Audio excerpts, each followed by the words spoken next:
Hello guys, welcome to Pakistani real reaction. तो कैसे हैं आप सब? उम्मीद है आप सब बढ़िया होंगे, मजे में होंगे, खुश होंगे, आबाद होंगे। हमारी दुआ यही है आप हमेशा हंसते रहें, मुस्कुराते रहें, खुद भी खुश रहें, दूसरों को भी खुश रखें। चैनल पर न्यू हैं, चैनल को सब्सक्राइब कर दें, बेल आइकन को प्रेस कर दें ताकि आपको आने वाली हर न्यू वीडियो का नोटिफिकेशन टाइम से मिल सके। मेरा नाम है मुदस्सिर। हम बशर। सो गाइस, भारत के लिए इजराइल कितना इम्पोर्टेंट है और भारत किस तरीके से मतलब उसको अपना दोस्त मानता है, ये आज की वीडियो में आप देखेंगे। मतलब मैं आपको पहले टाइटल बताता हूँ, वो है अपने दोस्त इजराइल के लिए 120 देशों से भिड़ गया भारत। ओ, 120 देशों से मतलब 20 देशों के खिलाफ भारत जाकर मतलब उसके साथ जाके खड़ा हुआ है। 120 देशों के खिलाफ जाकर। देशों के, हाँ। एक तरफ 120 देश थे तो इस तरफ भारत इंडिया था, खड़ा हुआ था। अब देखें तो क्या बड़ी बात हुई है, ये क्या मामला था, क्या सीन है, पहले तो ये देखेंगे भाई। हमें खुद नहीं आइडिया नहीं है वाकई यार। 120 देश को किस मामले में साथ थे। तो ओरिजिनल वीडियो का लिंक मिल जाएगा आप लोगों को डिस्क्रिप्शन में।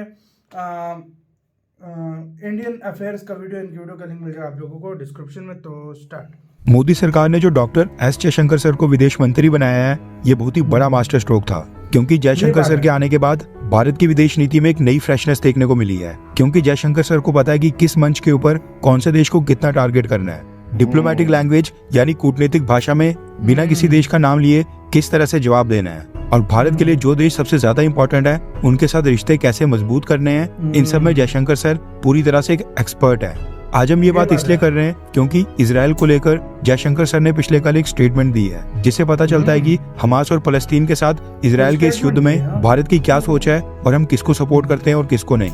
रेफरेंस के लिए आपकी स्क्रीन के ऊपर न्यूज आर्टिकल का स्क्रीनशॉट है।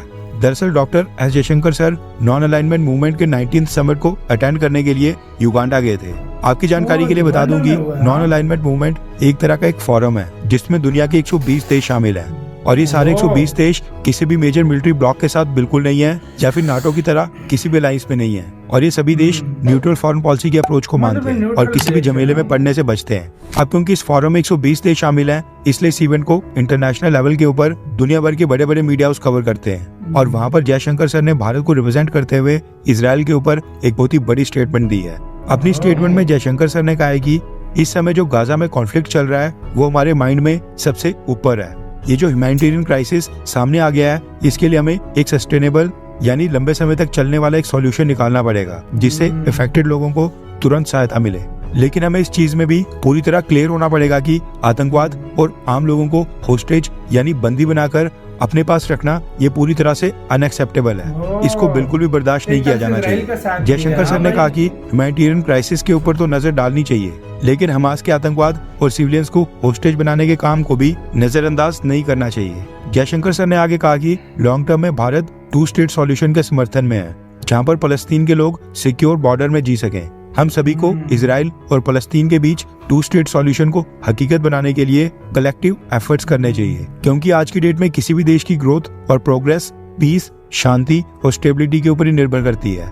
यूक्रेन का उदाहरण देते हुए जयशंकर सर ने आगे कहा कि आज की ग्लोबलाइज्ड और इंटरकनेक्टेड दुनिया में एक रीजन में कोई कॉन्फ्लिक्ट होता है, उसके परिणाम पूरी दुनिया में देखने पड़ते हैं। यूक्रेन के केस में भी फूड, फ्यूल और फर्टिलाइजर्स की सप्लाई पूरी दुनिया में इम्पैक्ट हुई थी। इनकी मार्केट पूरी तरह से प्रभावित हुई थी। यहाँ पर जयशंकर सर ने स्टेटमेंट में साफ तौर पर कहा कि हमास के आतंकवाद और जो हमास ने इजराइल के लोगों को बंदी बनाकर रखा है, उसको दुनिया को बिल्कुल भी स्वीकार नहीं करना चाहिए। एक समय था जब भारत में कांग्रेस सरकार हुआ करती थी, उस समय इजराइल के साथ रिलेशंस इतने मजबूत नहीं थे, लेकिन आज मोदी सरकार के कार्यकाल में भारत और इजराइल इतने करीब आ गए हैं कि इंटरनेशनल स्टेज के ऊपर भी भारत इजराइल के समर्थन में पूरी तरह से खड़े हो रहा है। और हमारे विदेश मंत्री डॉक्टर एस जयशंकर सर ने न सिर्फ इजराइल को सपोर्ट किया है, बल्कि मुस्लिम देशों का ख्याल रखते हुए 2 स्टेट सॉल्यूशन के ऊपर भी जोर दिया।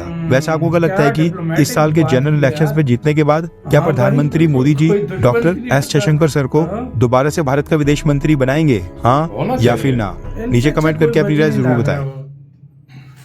सबसे पहले तो आते हैं अगले साल इनको बनाया जाएगा नहीं, मेरे लिहाज से तो इनसे बेटर कोई नहीं होगा फिलहाल। वाकई इनसे ज्यादा क्वालिफाइड मैं नहीं मानता किसी को यार। मुझे आप मानते हो तो वो आपकी बात है, लेकिन इनसे बेटर कोई नहीं हो सकता। असल में इनको मुख्तलिफ लैंग्वेजेस भी आती हैं, इनका मुख्तलिफ देशों में वो क्या कहते हैं एक्सपीरियंस इतना ज्यादा है, इनको पता है किस देश किस भाषा में बात की जाती है। हाँ, ये बंदा नॉलेज से भरा हुआ है। और अल्फाज का सबसे बड़ी बात होती है अल्फाज का चुनाव किसी कंट्री को बोले अब बगैर देखो, भी बोल जाना, ये बहुत बड़ी बात अब होती इधर है। ले लिए एक तरह से साइड भारत ने, मतलब जयशंकर साहब ने इजराइल की, लेकिन किसी को बुरा महसूस भी नहीं नहीं होने लगा, दिया। किसी को महसूस भी नहीं होने दिया। हम्म। मतलब साइड ली भारत असल इजराइल में- की है, असल में- लेकिन हाँ। किसी को ये नहीं पता लगने दिया, टू स्टेट की भी फिर बात की है। हाँ, हाँ। तो मतलब ऐसा बात को किया है कि बिल्कुल। कोई दोनों पक्षों किसी में को मैं बुरा भी ना लगे और अपनी बात और भी काट कंट्री जाए। का फॉरेन मिनिस्टर होता अपनी एक साइड रखता, एक साइड रखता। जो भी हो चुनता है दोनों में से। बिल्कुल बिल्कुल। इन्होंने बात ऐसी की है, किसी को कुछ समझ ही नहीं लगी हुई। समझ अगर वो लगी बोलेंगे, हाँ, मतलब- समझदारों समझ हाँ। जाते हैं, लेकिन उनको लेकिन जो है ना मतलब- बोलने का तरीका ऐसा था ना हाँ। कि वो कोई गुस्सा ही नहीं हुआ। वो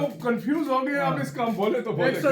120 देशों के आगे ये बात जाके रखना, ये बहुत बहुत बड़ी बात होती है, ये बहुत बड़ी बात होती है। एक लिहाज से उन्होंने एक पक्ष रखा है, भाई हम आपकी साइड है, जाहिर बात हम है, आपका साथ यार, देंगे, इसमें हम सब कोई कुछ शक नहीं करेंगे, है। हाँ। लेकिन भारत इसी किसी भी तरीके से मतलब और भी मिडिल ईस्ट के देशों को भी नहीं खराब करना चाहता, तो उन्होंने फिर 2 स्टेट्स की भी बात वहां पे रखी है। बिल्कुल, बिल्कुल। यार ये 2 स्टेट भी हो जाए तो ज्यादा बेटर है यार। देखो मैं तो हमेशा एक बात हाँ। बोलता हूँ, कोई भी कंट्री हो उसकी फॉरेन पॉलिसी पे कभी भी नहीं बोलना चाहिए। सही बात है। देखो हर कंट्री को पता होता है हमने किसके साथ रिलेशन अच्छे रखने, हाँ। किसके साथ दरमियाने रखने, किसके साथ हमने और रिलेशन नहीं बिल्कुल, रखने। बिल्कुल, हर बिल्कुल। एक का होता है।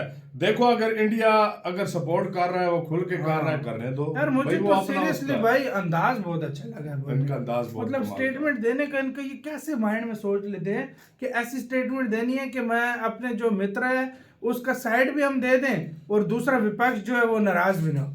हाँ आपसे भाई। एक क्वेश्चन था आपसे, जब से एस जयशंकर सर बने हाँ पूरी दुनिया ये मानती है कि जिस लेवल पे इंडिया की फॉरेन पॉलिसी गई ये है बात है, ये ना, बात आज से पहले इस तरह नहीं थी। नहीं थी आप मानो या ना मानो, ये चीज है। जब से एस जयशंकर सर बनने हैं ना, इंडिया की फॉरेन पॉलिसी इस लेवल पे गई है जो आज तक नहीं आज थी। तक नहीं थी और यार, वो मैं इस नहीं लेवल मानता पर लेकर जा चुके हैं कि आगे अगर एस जयशंकर सर न भी हुए, आने वाला उसको लेकर चलाना, हाँ। तो इंडिया की फॉरेन पॉलिसी इसी तरह गाइस चलती आप लोगों रहेगी। से एक और क्वेश्चन है। अगले साल, अभी इस साल, सॉरी अगले साल क्या बोल रहा हूँ मैं, इस साल साल आ गया, इस साल जो इलेक्शन है, मतलब इसमें अगर बीजेपी जीती तो आप कौन क्या चाहते हैं? फिर से जयशंकर साहब बनने चाहिए आपके माइंड में?